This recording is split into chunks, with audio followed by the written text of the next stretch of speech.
What up, Cowboys Nation? It's your boy John G, aka DMV, back with another one. I had to do the finger point like Mark Holmes does and like E2 Blue does, just to let you guys know that I am serious about what I'm going to talk about.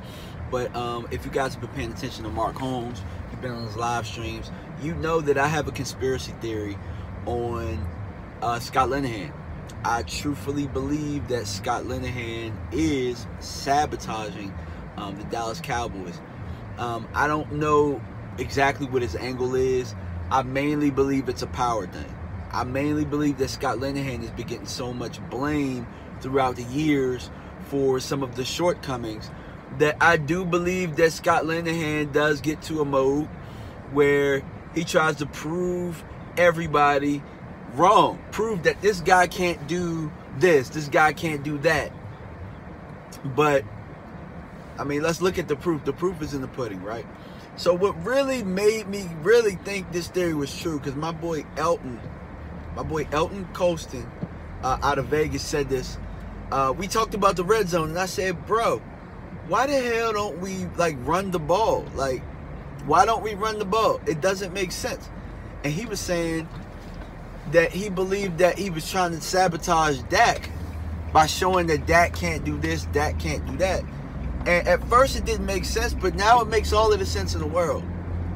I truthfully believe that it's not just Dak that he sabotages, but I think that anybody that shows any type of, hey, let's do this, let's do that, I think that Linehan has a problem with the power struggle.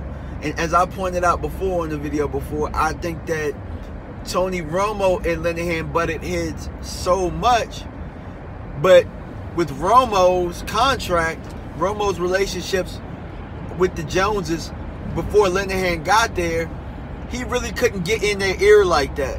So when you hear from Bryce Butler would tell you that Tony Romo was running the meetings, Romo was running the offense, and all of that type of stuff. So with Dak being our quarterback, Tony was still in his ear. Tony, Mark Sanchez, guys like that. That was Dak's most productive year, if you look at it. Because again, Tony Romo was there. I'm not saying that Tony Romo was the guy calling the plays or anything, but Tony Romo had way more input into what was going on, what the defense, what we were seeing. Now you take Romo out of the equation, where I'm not going to talk about Romo wanting to compete for the job, which I think he should have been allowed to do, even though we're still paying him anyway. But, you know, I digress on that. That's another topic for another day. But I think part of getting Romo out of there was good for Linehan, because Linehan assumed power. He wasn't a powerless OC at this point. So whatever. So I think that when Tony was in there, Tony was changing a lot of the plays. Tony might have heard Linehan say one thing, but he had the ability to check out of something else. When Tony was the quarterback, you would see Tony, we would change complete formations. I'm not seeing that with this team now. Dak is not offered that type of control. Now, I was one that believed that, look, Dak doesn't know what he's seeing. Dak can't control. Dak doesn't have the command of the offense like a Tony did. And so that's what I believed at first. But then you have to look at certain things like this, right? When we're in the 2-minute drill, when we're in the situation where we have to go, I mean, we have to win, or we have to get down the field, where he doesn't have the time to hear the play call, when we are fast-paced, when Dak is making the checks at the line, Dak is making the calls at the line. When Dak is making the calls, he looks a lot more comfortable. He actually stepping into his throws. He's able to run if he sees it. Like, more of the 2-minute situation is more gut feel, more IQ, more I know where this guy's going to be. Like, he looks more comfortable. When I look at Linehan's offense, it looks constipated, is what I'm going to call it. It looks constipated. It looks like the guys don't want to run it. They know that the play isn't going to work. And when you have that situation with your team, you got to make a change. But I'm still going to stay on point. Let me get back on point. So when Amari Cooper opened up last week and said his comments, when he opened up, he didn't say anything different than what Dez Bryant was saying, than what Bryce Butler was saying, than what... He didn't say anything different.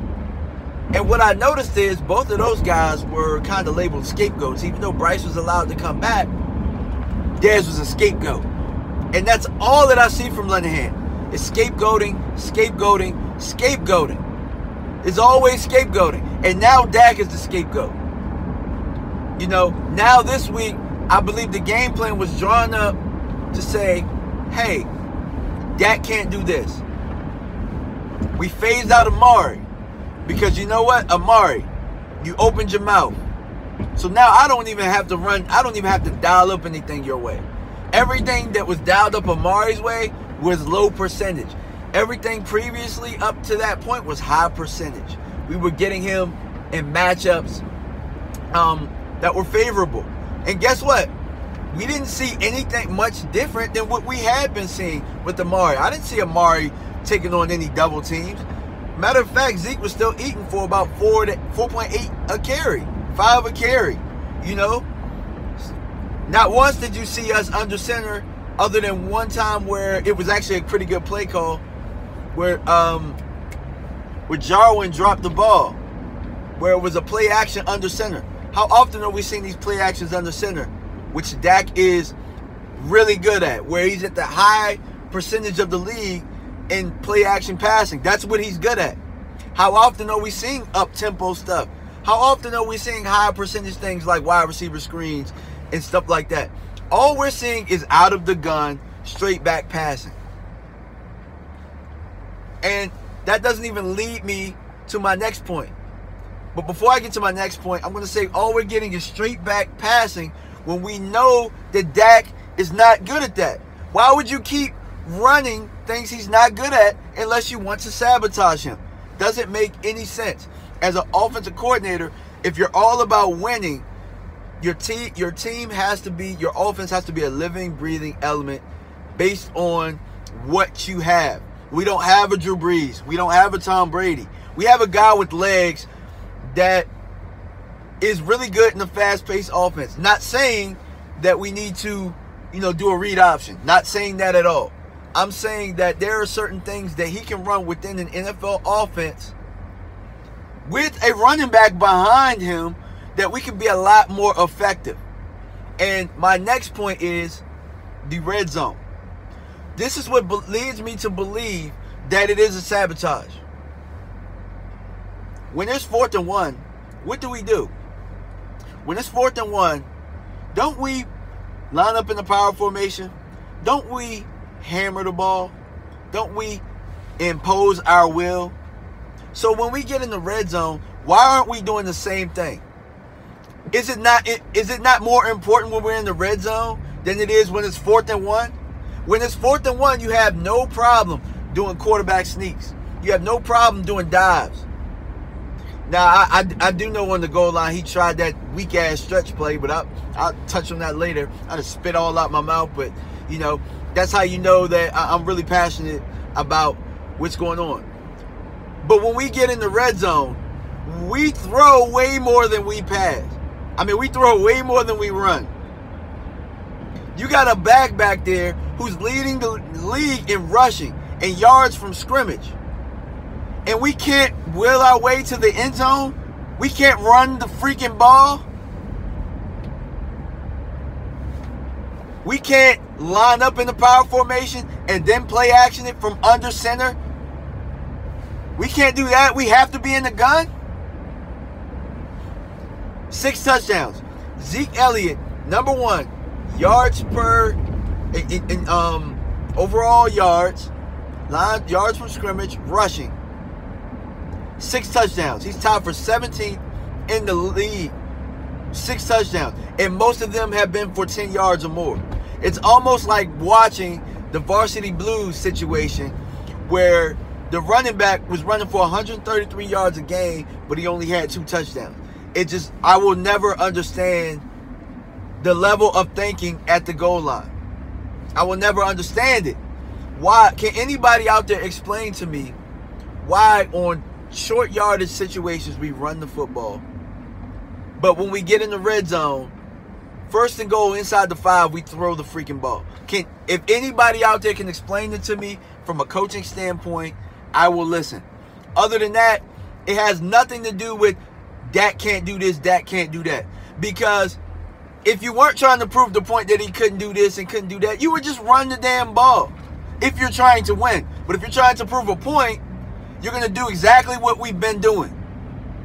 But, I mean, that's all I really got. Let me know what you guys think. Other than that, I believe that Scott Linehan has been a cancer. I think that he's the guy that is probably leaking information.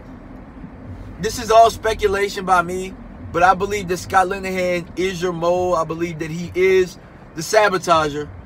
And I believe that in order to try and save his job, he's been trying to prove that Dak can't do this, Dak can't do that. And somebody prove me wrong. All right, guys. Peace.